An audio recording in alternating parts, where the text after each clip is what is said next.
esse é o ensino bíblico da palavra de Deus, né, para a igreja local, para essa igreja, tá? Amém? É para crente, irmãos. Isso aqui é para crente, tá? Tem alguém aí que vai batizado, vocês entendem que é para crente, mas fica aí para vocês ouvirem e aprender. Mas essa palavra é para quem já está na igreja há um tempo, né? Para entender como é o culto. Uma pessoa que chegar aqui hoje, ela não entende. Venha, vinde como estás, tá? A pessoa pode vir para a igreja de qualquer jeito, e tá? Ela vem, mas depois de um tempo ela vai ter que, né, passar a adorar a Deus, passar a prestar um culto a Deus racional. Depois que ela se converter, aceitar Jesus, descer as águas do batismo, ela vai ter que se comportar conforme a palavra de Deus. É verdade. Amém? Então é isso que eu estou ensinando a igreja. Como se comportar dentro da igreja, no culto, né?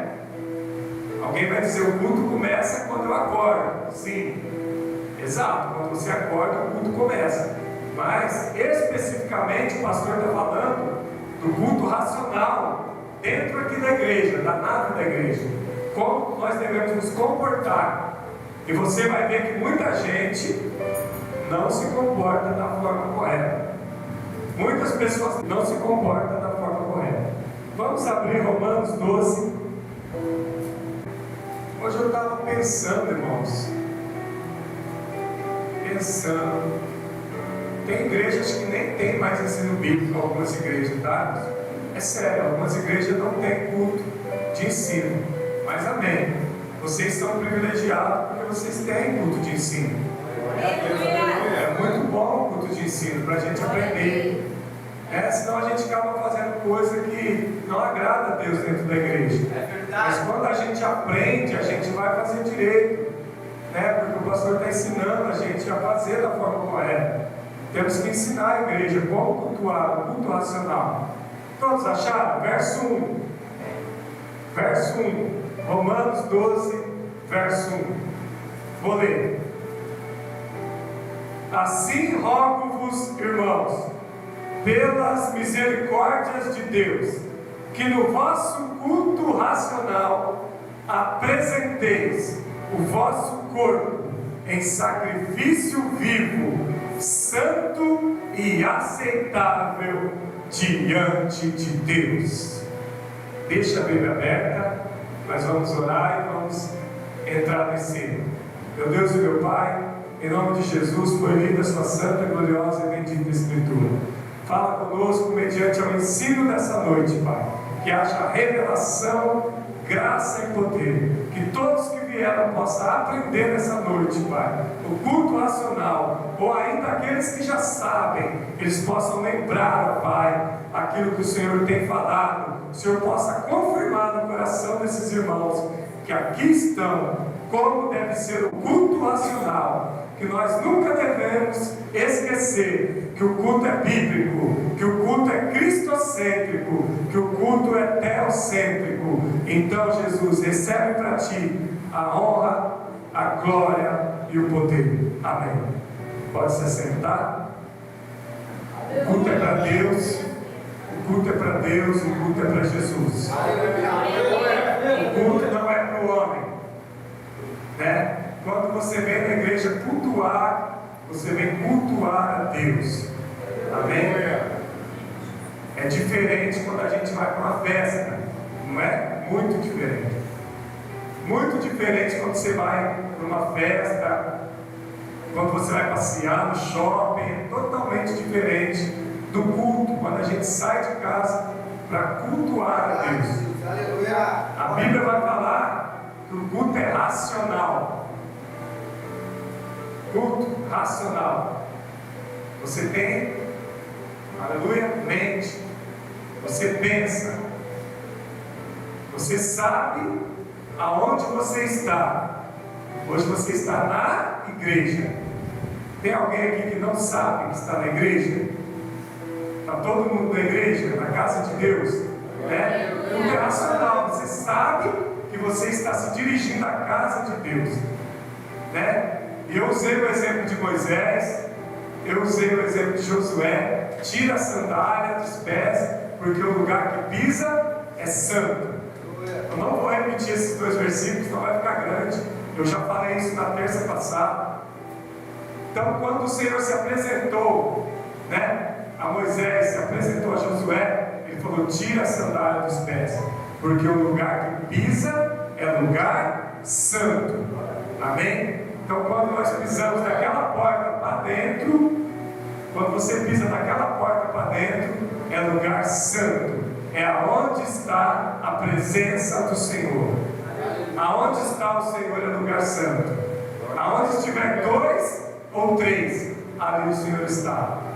Então aqui é a casa de oração. Casa de oração, o Senhor está aqui. O lugar é santo. O lugar é santo. Amém? Temos que ter reverência, temor, tremor, respeito e humildade para entrar na casa do Senhor. Guarda os teus pés quando entrares na casa do Senhor. Não entra de qualquer jeito na casa de Deus, porque o lugar é santo. Amém? Você não está num lugar qualquer. Você não está na casa da mãe Joana, não está na casa da sogra. Não, você está na casa de Deus. Então guarde o seu pé, entra humilde, com reverência, entra com temor na casa de Deus. Amém? Com humildade, com respeito a um Deus que é 3 vezes santo. Santo, santo, santo é o Senhor dos Exércitos. Tudo isso eu falei na semana passada. Não é isso, irmãos? Estou tentando aqui lembrar para vocês não perderem. Então esse é o culto racional. Paulo está dizendo aqui, a igreja de Roma, irmãos, a igreja de Roma é onde estava estabelecido, os romanos, o povo incrédulo, os romanos são incrédulos. Mas Paulo então pregou o evangelho lá, e ele conseguiu ganhar homens e mulheres para Jesus, para Deus, e ele está ensinando a igreja em Roma. Em Roma, nós sabemos que hoje está colocado, a catedral católica está em Roma, o Papa fica em Roma, é a central da igreja católica romana em Roma. Nessa época, Roma já era uma cidade católica, sim. Roma não era uma cidade cristã. E o que eu quero dizer aqui? Paulo está ensinando eles como servir a Deus. O Brasil não é um país cristão, de maioria, de totalidade. O Brasil é um país que a maioria são católicos, ainda são a maioria. Então Paulo estava ensinando a igreja em Roma como se deveria comportar dentro da casa de Deus, do templo. Então hoje essa palavra serve para nós. O culto racional, como deve ser? Paulo começa dizendo: rogo-vos, irmãos, pelas misericórdias de Deus. Paulo começa falando: Deus, tenha misericórdia desse povo. Eu rogo a Deus para que Deus tenha misericórdia quando esse povo se reúne para cultuar a Deus. Deus, tenha misericórdia desse povo. Pai, tenha misericórdia, porque muitas pessoas não vão se comportar bem na presença de Deus. Então Paulo clama misericórdia. Deus, tem misericórdia. Não se ire contra esse povo. Pai, tem misericórdia. Se acalma, Deus, porque eu quero ensinar eles como cultuar a Deus, porque eles estavam cultuando a Deus de forma errada. Então primeiro Paulo clama: Deus, eu rogo a Ti, Senhor, que os irmãos, o Senhor tenha misericórdia dos meus irmãos em Roma. Tá? Então eu digo a mesma coisa, que hoje Deus tenha misericórdia de nós, dentro das igrejas. Eu não vou falar só dessa, de todas. Que Deus tenha misericórdia de nós dentro das igrejas. Vamos lá. Que o vosso culto racional, como deve ser o vosso culto racional? Todos aqui têm consciência. Todos aqui têm consciência. Não tem ninguém aqui, sem consciência. Amém? Todos têm consciência. Você sabe o que você está fazendo. Todos sabem aquilo que estão fazendo. Amém? Apenas uma criancinha pequena não sabe, mas amém.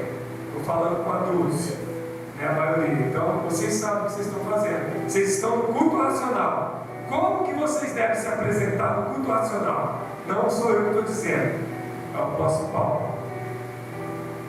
Apresenteis o vosso corpo em sacrifício vivo. Está escrito aí? Está escrito aí? Está escrito aí? Apresenteis o vosso corpo em sacrifício vivo. Nós estamos na igreja e nós apresentamos o nosso corpo em sacrifício vivo. Quer dizer que nós entregamos o nosso corpo a Deus. Estamos aqui somente para adorar e servir a Deus. É mais ou menos o que Paulo diz: já não sou eu quem vivo, mas Cristo vive em mim. Nós temos que nos entregar, né, nosso corpo em adoração a Deus. Sacrifício de louvor, sacrifício de adoração, sacrifício de louvor, de adoração a Deus, sacrifício vivo. Vocês estão entendendo? Sacrifício, o nosso corpo em sacrifício vivo. Deixa eu explicar mais um pouco. Talvez você poderia estar em casa agora, no sofá, com as pernas pro alto, na cama, ou quem sabe lá, né, na varanda de casa, ou na rua tomando um ventinho, né, um ar, e dentro de casa está calor, você estaria lá na rua tomando ar, o vento, mas você deixou de fazer a tua vontade para vir na igreja fazer a vontade de Deus. Sacrifício, você está sacrificando o seu corpo para estar aqui na presença de Deus por 2 horas. Sacrifício vivo a Deus. Mas é só sacrifício vivo? Está todo mundo vivo aí, não está, irmãos? Sacrifício vivo, diferente, né? Se fosse na macumba, nós ia oferecer alguma coisa aqui, galinha, ovelha, nós ia matar alguma coisa, né? Na igreja o sacrifício é vivo. Você está todo mundo vivo aí? Sacrificando a Deus? Adoração, louvor, né? Coisa agradável a Deus, coisa agradável, né? Não é aquelas coisas ruins que o diabo pede, né? O diabo pede um monte de coisa, né? Estão entendendo? Não vou nem vou voltar aqui na palavra. Sacrifício vivo, santo, santo e agradável. Sacrifício vivo tem que ser santo, santo e agradável. Seu culto racional tem que ser santo e agradável a Deus. Deus tem que se agradar do seu culto racional. Não é de qualquer jeito que você vai vir aqui e prestar um culto. Seu culto tem que ser agradável a Deus. Você tem que agradar a Deus com seu culto racional. Deus vai olhar para você e Ele vai saber se você está aqui, aleluia, e da forma que você está aqui. Se você está aqui de corpo, alma e espírito, ou se está só o corpo aqui, a mente está lá no mundo. Aonde está? Aqui está o seu corpo, onde está a sua mente? Tem que estar aqui também, aprendendo a falar. O culto tem que ser aceitável, santo e agradável a Deus. Amém? Amém. Deus é santo. Ele vai dizer que os seus adoradores sejam santos, não é isso? 1 Pedro 1,15. Sede santo, como o vosso Deus é santo. Amém? Hebreus 12,14. Sem santidade, ninguém verá o Senhor. Então o culto é santo, agradável a Deus. Salmo 122, verso 1. Vou ler. Alegrei-me quando me disseram: vamos à casa do Senhor. Amém? Amém. Temos que vir para a casa do Senhor, prestar um culto racional com alegria. Alegria de estar na presença de um Deus santo. Irmãos, Alegrei-me quando me disseram. Eu já me alegro quando eu sei que hoje tem culto. Eu já me alegro porque hoje tem culto. É uma alegria estar aqui todos os cultos. É uma alegria estar cultuando a Deus, louvando e adorando a Deus. Eu vou dar um exemplo. Quando eu era do mundo, eu não via a hora de chegar o final de semana para mim, para as festas, para os bailes, para as baladas. Era uma alegria estar no baile, na festa, né? E tudo isso que o mundo oferecia.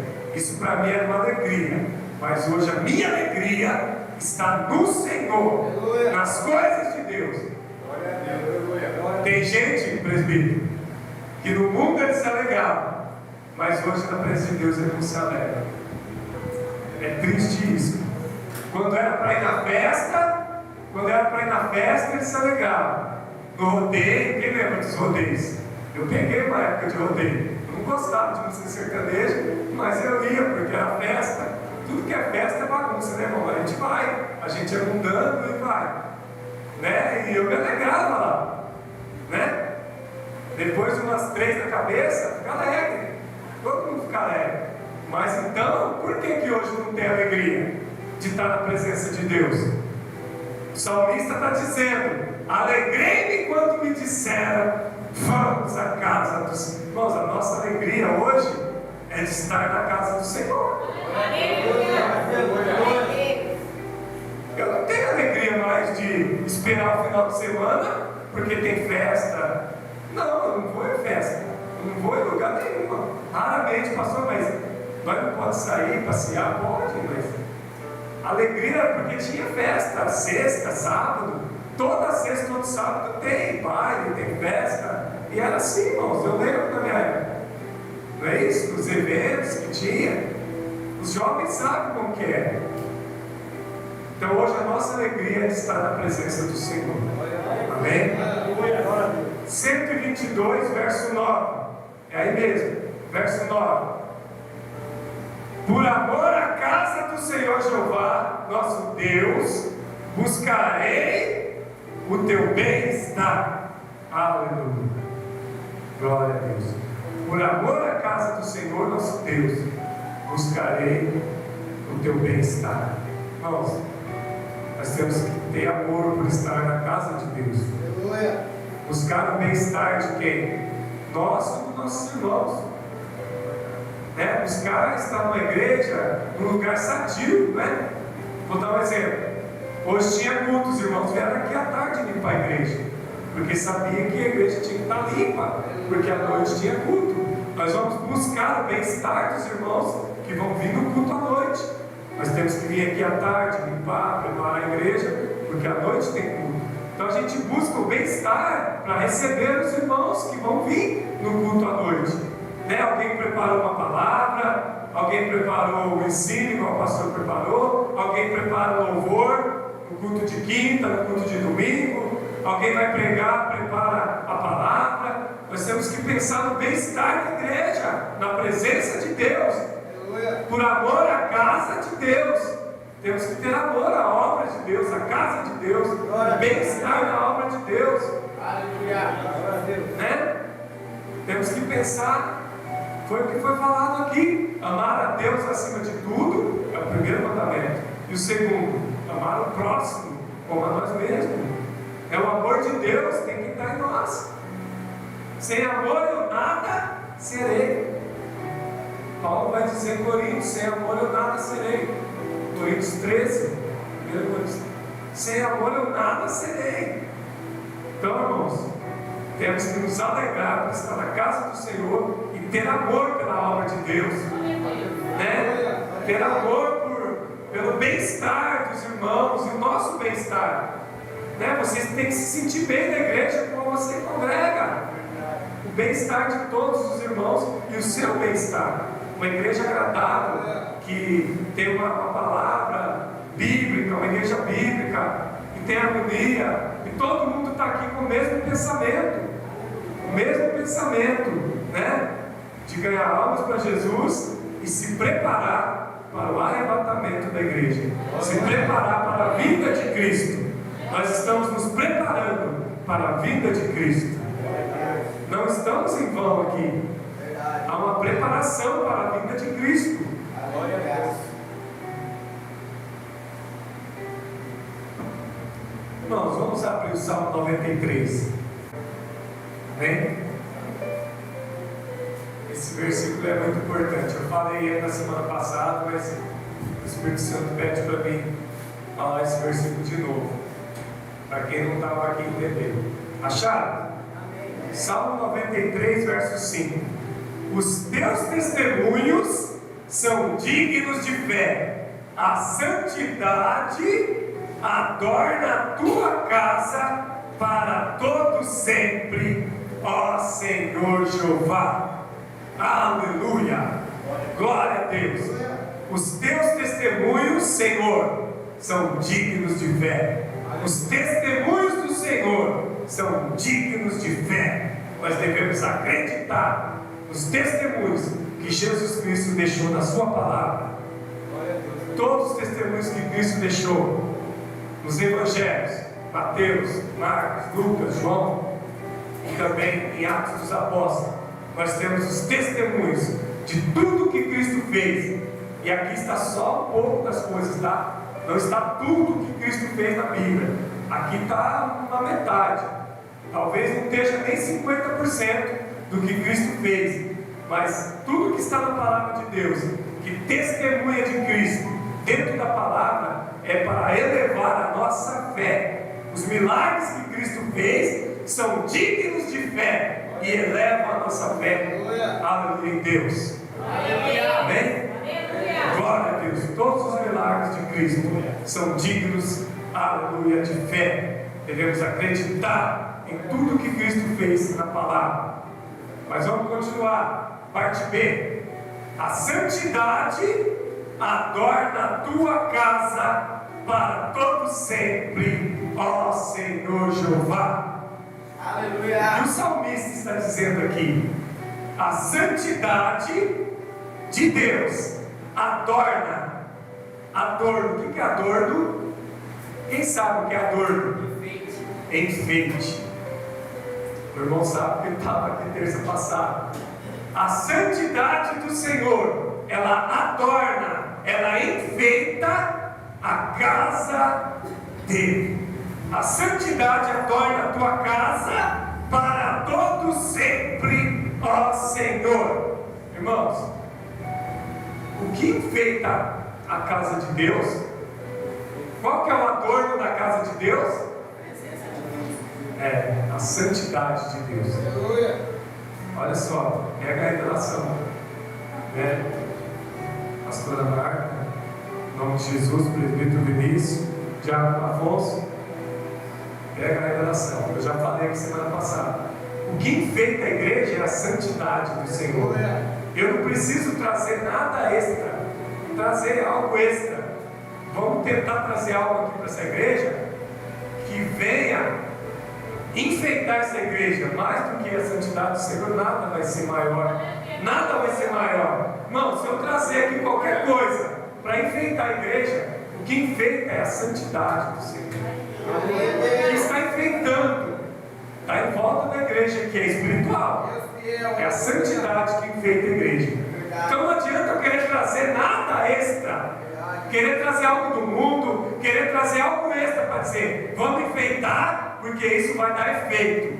A Bíblia está dizendo que a santidade do Senhor é quem adorna, é quem enfeita a igreja para todo sempre. É a santidade que enfeita a igreja. Irmãos, não adianta a gente querer enfeitar com coisas dessa terra. Tudo que nós enfeitar a mais, coisa que não agradar a Deus, isso não vai ter efeito nenhum. Eu vou dizer uma coisa, vai ser até o contrário, vai ser heresia.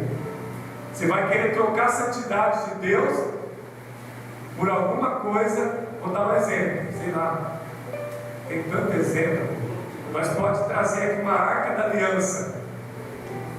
A arca da aliança, pô, aqui. É claro que não é a arca da aliança. Nós vamos copiar uma e trazer, mandar fazer e pôr aqui. Isso vai ser um adorno, um enfeite. A presença de Deus vai ser aquela arca. Irmãos, isso foi lá no passado. Não adianta a gente querer trazer e falar que a presença está na arca. A presença hoje está no Espírito Santo da igreja. Naquela época, a arca representava. Mas aquela arca lá do Velho Testamento. Não adianta eu montar uma arca aí de papel, uma arca, sei lá, de qualquer material, de madeira. Nem se eu pegar ela de ouro e trazer aqui. Não vai ser a presença de Deus verdadeira. Não vai ser ela que vai enfeitar a igreja, porque espiritualmente o que enfeita a igreja é a santidade do Senhor. E aonde está essa santidade? No Espírito Santo que está aqui. Nós estamos falando de culto racional. Culto racional. Então tem gente hoje que, pastor, mas a igreja aqui está bem enfeitada. Tem uns vasos aí bonitos ali. Irmãos, tem, mas isso aqui é o básico, irmãos, tá? Isso aqui não está assim, chamando tanta atenção. É vaso, toda igreja tem. Eu digo uns enfeites além disso, sabe? Aqui os únicos enfeites eu acho que é esses 3 vasos. Se tirar os 3 vasos, vai ficar muito sem graça aqui, né? Eu acho que vai ficar muito xoxo. Mas não é esses vasos aqui, eu não vejo nenhuma heresia nesses vasos, tá? Mas não são eles que estão enfeitando a igreja. O que enfeita é a santidade de Deus. Vocês viram que eu dei um exemplo da arca, né? Eu dei um exemplo assim bem além para você. Então não é isso que vai enfeitar a igreja. Não é trazer uma cruz aqui, grande, gigante, um pouquinho, né? Uma cruz bem grande, tal, coloca aqui, manda fazer ainda, costura dessa viga aí. Aí quem tocar nela vai segurar. É simbólico, irmãos, não é? É a gente orar com fé, a pessoa vai segurar. Aleluia. É que às vezes, né, isso chama atenção. Mas não é isso, tá? O culto tem que ser racional. A mente. Não adianta trazer muita coisa para agradar as pessoas, né, e querer trocar o que Deus colocou na palavra, é que a santidade feita. Ah não, mas eu vou dar uma ajudinha. Preciso enfeitar essa igreja de algum jeito. Né? Quem sabe a gente coloca algumas coisas aqui no altar, sei lá, eu nem vou falar. Né? Uns efeitos especiais aqui, quem sabe? Aí vocês vão ficar cheios de Espírito Santo. Começar a piscar umas luzes, soltar umas fumaças aqui. Eu lembro que fumaça quando eu ia no baile. Não precisa disso, né? Pisca-pisca, globo. Eu gostava quando o globo descia lá para a gente dançar. Hoje não existe isso mais. Para quem está na igreja é diferente. Isso é coisa do mundo. Tentando dar aqui alguma experiência. Não é isso que vai trazer um efeito especial no culto. Não é isso, tá? O culto já tem a santidade de Deus aqui. É ela que enfeita. É ela que enfeita a igreja. Marca essa palavra, guarda ela, lê em casa, lê o texto inteiro. Tá? Vou continuar. Provérbios 8. Provérbios 8, 13 e 14. Vamos ler. O temor do Senhor é subjugar o mal, a soberba, a arrogância, o mau caminho e a boca perversa. Eu os abomino. O Senhor os abomina. O Senhor abomina a soberba, a arrogância, o mau caminho e a boca perversa. Verso 14. Meu é o conselho e minha é a doutrina e a inteligência. Meu é o poder, diz o Senhor. Amém?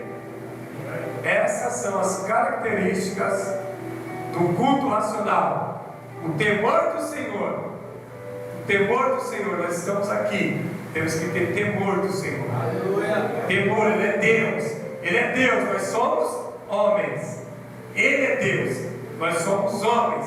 Ele é Senhor. Nós somos criatura dele. Criados por Ele. Hoje somos filhos de Deus. Por adoção. Mas Ele é Senhor. Ele é Deus, nós somos homens.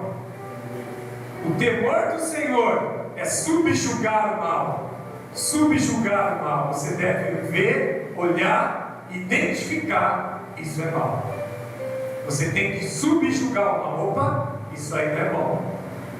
Se você vê algo mal dentro da igreja, você tem que, opa, isso aí não, né? Subjugar, isso não se deve fazer dentro da igreja. Traz para o conselho da igreja, traz para a reunião, isso não se deve fazer na igreja. Amém? Se a gente vê algo, vamos subjugar o que é mal, dentro da igreja e na vida de alguém também. Se você vê alguém praticando algo errado, você conhece a pessoa, vai lá, não está lá. Devemos, né, subjugar o que é mal. Não devemos apoiar o mal, mas subjugar o que é mal. Amém? E o que é mal? Soberba, arrogância, o mau caminho. Esse mau caminho, irmão, envolve tanta coisa. O mau caminho é tudo que nós podemos fazer de dia, de noite. Tudo que nós fazemos fora do caminho de Deus é um mau caminho. Tudo que você fazer de errado, pecar, é um mau caminho. Então aqui já inclui tudo que nós fazemos de errado. O mau caminho é você estar fora do caminho de Deus. Tudo que você fazer no mau caminho, o Senhor abomina o mau caminho. Você está no caminho mau, o Senhor abomina. O Senhor abomina a soberba, a arrogância, o mau caminho, a boca perversa, eu os abomino. O Senhor abomina todas essas coisas. Não devemos praticar, porque o Senhor abomina. Irmãos, o Senhor abominar algo, o Senhor abomina, Ele lança fora, Ele não aceita. Não tem jeito, o pastor diz, né? Vamos orar, quem sabe o Senhor aceita. Ele abomina, não, mas a gente ora e pede para Ele aceitar. Ele não vai mudar a opinião dele. Quem tem que mudar é nós. Vamos orar a Deus, quem sabe Ele aceita. Não, irmãos, Ele vai, se for coisa errada, Ele está abominando. Irmãos, se o Senhor abominar alguém, se eu recusar alguém, você não adianta nem orar, irmãos. Você já foi orar por alguém e o Senhor falou, não ora não, porque esse eu já abominei, isso não adianta nem orar, irmãos. Quando o Senhor recusa alguém, o Senhor entrega as suas paixões. Quando o Senhor entrega alguém as suas paixões, acabou, irmãos. Deixa Deus resolver com ele. Não põe as mãos, não. Não põe as mãos. Ah, mas é ungido de Deus. É o Saul, né? Lembra de Saul e Davi que eu preguei domingo? É Saul, é ungido. Não põe a mão. Deixa para Deus. Deus, resolve ele. Não vou pôr a mão, não. É o ungido do Senhor. Entrega nas mãos de Deus, irmãos.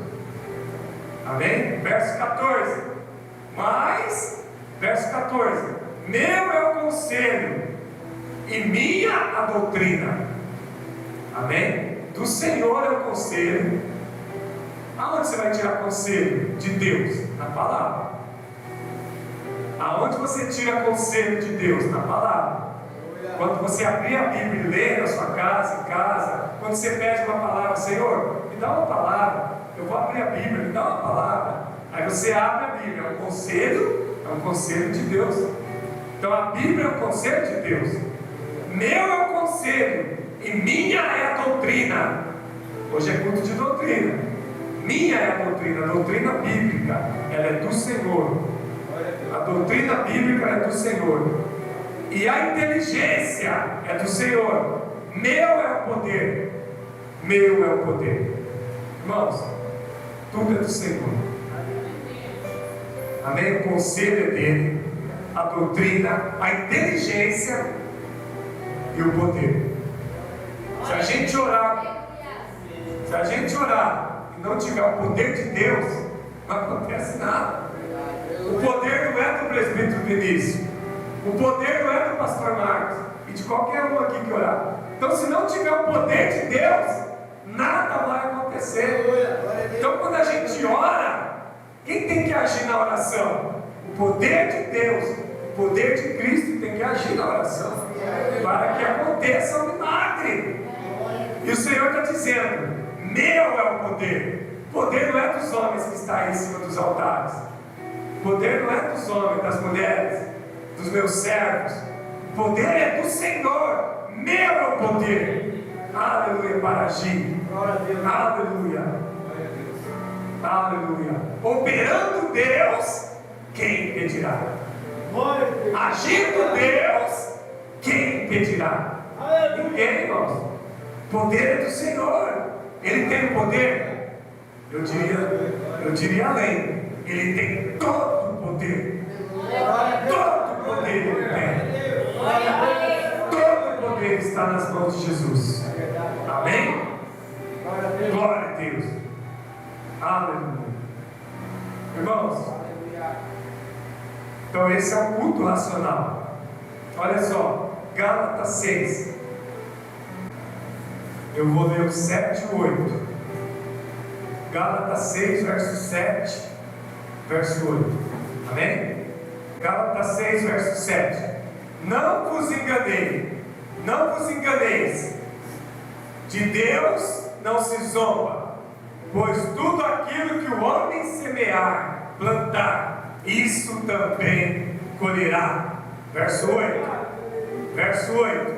Todo aquele que semeia na carne, da carne colherá corrupção. Mas aquele que semeia no Espírito, do Espírito colherá vida eterna. Aleluia. Olha aí.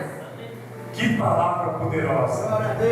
O Senhor disse: meu é o conselho, minha é a doutrina, meu é o ensino. O Senhor está nos ensinando através da carta de Paulo aos Gálatas, verso 7. Não vos enganei. Irmãos, não devemos nos enganar. De Deus ninguém zomba. De Deus não se zomba. Aquele que zombar de Deus, os dias deles são curtos na terra. Aqueles que zombam de Deus, você pode contar que rapidinho os dias deles chegam. Eu me lembrei, você clica lá no YouTube, os vídeos de Deus não se zomba. Você vê cada coisa, cada pessoa famosa, rica, cantor, artista, comentarista, âncora de televisão, de jornais, zombaram de Deus, não durou muito, morreu. Estou lembrando aqui, mas vamos voltar para a mensagem. Vai lá ver, de Deus não se zomba, para você ver as coisas que acontecem. Meu Deus, a coisa é séria, tá? Mas vamos lá. De Deus não se zomba, pois tudo aquilo que o homem semear, tudo aquilo que o homem, a mulher semear, plantar, vai colher. Isso é forte. Se você semear o mal, você vai colher o mal. Se você semear o bem, você vai colher o bem. Pastor, é aquela pessoa que semeou o mal, semeou o mal, e agora ela se converteu. Agora, a partir de agora, ela vai semear o bem, não é isso? Se ela se converteu, ela vai semear o bem. Mas aquilo que ela fez ainda lá atrás, mesmo que ela se converteu, ela ainda vai ter que pagar pelos atos cometidos. Aquela semente semeada mal, a colheita vai vir lá na frente. A colheita vem lá na frente. Amém? Pastor, é aquele que semeia o bem. Não tem como ele não receber o bem. Se ele semear o bem, lá na frente ele vai colher o bem. Imagina uma pessoa que só semeia o bem, tanto de benefício que ela vai receber na vida dela. Uma pessoa que só faz o bem para os outros. Eu tenho que falar isso aqui. Às vezes a pessoa nem é crente, mas ela é boa de coração. Então ela semeia muitas coisas boas. Ela vai colher muitas coisas boas na vida dela. Ela não é crente, ela não aceitou Jesus, ela é mundana. Mas ela é boa de coração, ela só faz o bem. Ela não vai para o céu porque ela faz o bem. Mas aqui na terra, por ela fazer o bem, ela vai colher muitas coisas boas. A lei da semeadura, ela existe. A lei da semeadura. Tudo aquilo que o homem plantar, tudo aquilo que o homem plantar nessa vida, ele vai colher nessa vida. Tudo aquilo que o homem plantar nessa vida, ele vai colher em vida. Se você planta o bem, você vai colher o bem. Se você plantou o mal, você vai colher o mal.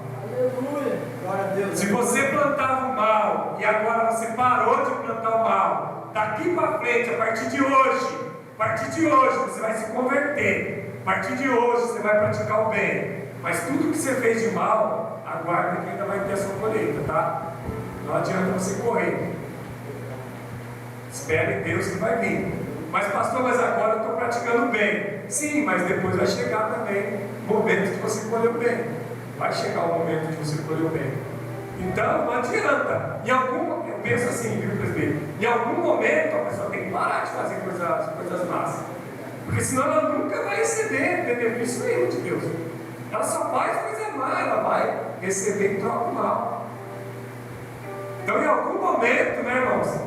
Eu vou falar por mim. Em algum momento da minha vida, viu, pastora Marta? Em algum momento da minha vida eu parei de fazer o mal. Eu acho que o mal que eu já tinha praticado, eu já colhi tudo. Então agora eu começo a colher o bem, mas eu já colhi o mal. Quem nunca aqui, né, aconteceu coisas ruins na sua vida? Quem nunca aconteceu na minha, já aconteceu muitas coisas ruins. Acontecem coisas ruins. É a colheita do que eu fiz de mal. Amém? O salário do pecado é a morte. O salário do pecado é a morte. Irmãos, tem gente que recebe o salário rápido. Ele faz o pecado aqui, hoje, e às vezes no mesmo dia ele já colhe o salário. Vou dar um exemplo: um bandido, um ladrão, ele vai roubar. Ele acabou de praticar o roubo e ele vai dar fuga. Mas naquela fuga, ele vai bater o carro, a moto, a polícia vai pegar e vai trocar tiro e matar ele, por exemplo. Ele acabou de plantar ali um roubo, roubou, fez coisa e morreu ali no mesmo dia. Já viu isso? Plantou e colheu no mesmo dia, na mesma hora. Eu já vi. Né? Só você abrir os noticiários aí mesmo. Mas tem colheita que demora um pouco mais. O salário do pecado é a morte. O que é isso? O que é isso? Quer dizer que os pecadores, quando morrer, o salário deles é a morte. Mas eles já morreram, não morreram? Na vida, eles estavam vivos. Quem está vivo e morreu. Mas o salário do pecado é a morte. Significa condenação. Aquele que morrer no pecado será condenado ao inferno, ao lago de fogo. Ele não vai morar no céu. O salário do pecado é a morte, não vai morar no céu, tá? Entenda isso. A pessoa que está no pecado e morrer no pecado, ela morre para a condenação. Ela não aceitou Jesus, não se converteu. O salário do pecado é a morte. Ela morreu no pecado, ela não vai entrar no céu. Não. A justiça de Deus pede que aquele que morre no pecado, sem Cristo, tá?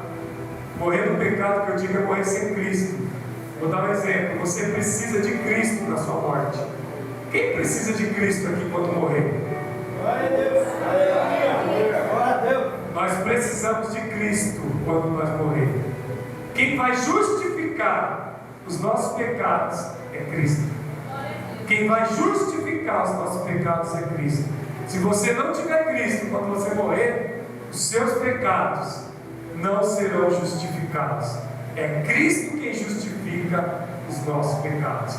Então aquele que morre sem Cristo, no dia do juízo, do julgamento, Cristo não vai justificar o pecado daquela pessoa. Todos nós vamos morrer e vamos ter pecados, mas só que Cristo vai justificar o pecado da igreja, da noiva. Cristo vai justificar o pecado da noiva. Agora aquele que não é noiva, não terão os pecados justificados. Aquele que não é igreja, aquele que não é corpo de Cristo, nós somos o corpo de Cristo, a igreja, a noiva, nós seremos justificados por Ele. Justificados por Ele. Então, quem não tiver Cristo na morte, o salário do pecado é a morte, condenação. Amém? Eu vou continuar, mas já vou encerrar. Verso 8, Gálatas 6:8. Todo aquele que semeia na carne, da carne colherá corrupção. Tudo aquilo que a gente planta, a gente colhe. Você planta na carne, você colhe na carne. Você planta no Espírito, você colhe espiritualmente no reino de Deus. Amém? Quando nós plantamos na obra de Deus, quando nós plantamos na obra de Deus, espiritualmente, o Senhor nos abençoa. Buscar em primeiro lugar o reino de Deus e a sua justiça, e as demais coisas, não é isso? As demais coisas vos serão acrescentadas. Quando a gente planta espiritual, além de você receber no reino espiritual, ainda você vai receber no material também, porque Deus vai te abençoar.